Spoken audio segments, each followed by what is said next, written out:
Kami mahasiswa dari Universitas Kristen Wirawacana Sumba, Fakultas Keguruan dan Ilmu Pendidikan, Program Studi Pendidikan Biologi.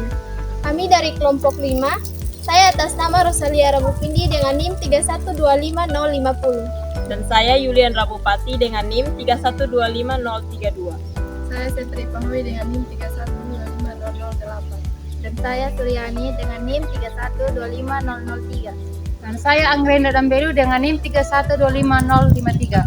Dan saya Arianto Lutalapu dengan NIM 3125012. Nah, pada video ini kami akan menjelaskan serta memperlihatkan perbedaan antara gerak lurus beraturan dan gerak lurus berubah beraturan. Simak sampai akhir ya. Jadi, sebelum masuk pada contoh penerapan gerak lurus beraturan dan gerak lurus berubah beraturan, kita harus tahu apa itu GLB dan GLBB. Jadi, gerak lurus beraturan adalah gerak yang terjadi di sepanjang lintasan lurus dengan kecepatan tetap. Artinya, kecepatan benda di setiap titik selalu sama, baik besar maupun arahnya. Jika kecepatannya tetap, maka perubahan kecepatannya sama dengan 0, artinya percepatan benda akan bernilai 0. Nah, contoh GLB yang kami ambil yaitu orang yang berjalan dengan langkah dan kecepatan yang sama. Pada contoh ini memiliki kecepatan tetap dan tidak berubah. Artinya setiap detik jarak yang ditempuh sama sehingga tidak ada percepatan. Gerak lurus berubah beraturan adalah gerak yang terjadi di sepanjang lintasan lurus dengan perubahan kecepatan tetap. Artinya, kecepatan gerak benda berubah secara teratur setiap detiknya, sehingga perubahan kecepatan tetap jika perubahan kecepatan tetap, maka kecepatan gerak tetap atau tidak bernilai 0. Nah, berdasarkan jenis percepatannya, gerak lurus berubah beraturan dibagi menjadi 2, yaitu yang pertama, gerak lurus berubah beraturan dipercepat, artinya gerak yang kecepatan bendanya selalu bertambah setiap detiknya, sehingga geraknya semakin cepat.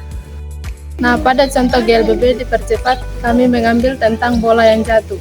Kenapa bola jatuh disebut GLBB dipercepat? Karena selama bola jatuh, bola mengalami gaya gravitasi yang membuat kecepatannya terus bertambah secara teratur.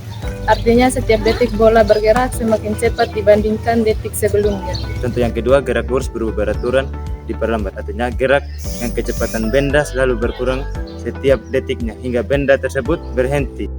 Kemudian pada contoh GLBB diperlambat, kami mengambil tentang bola yang menggelinding. Kenapa disebut GLBB diperlambat? Karena bola mengalami gaya gesekan dengan permukaan lantai.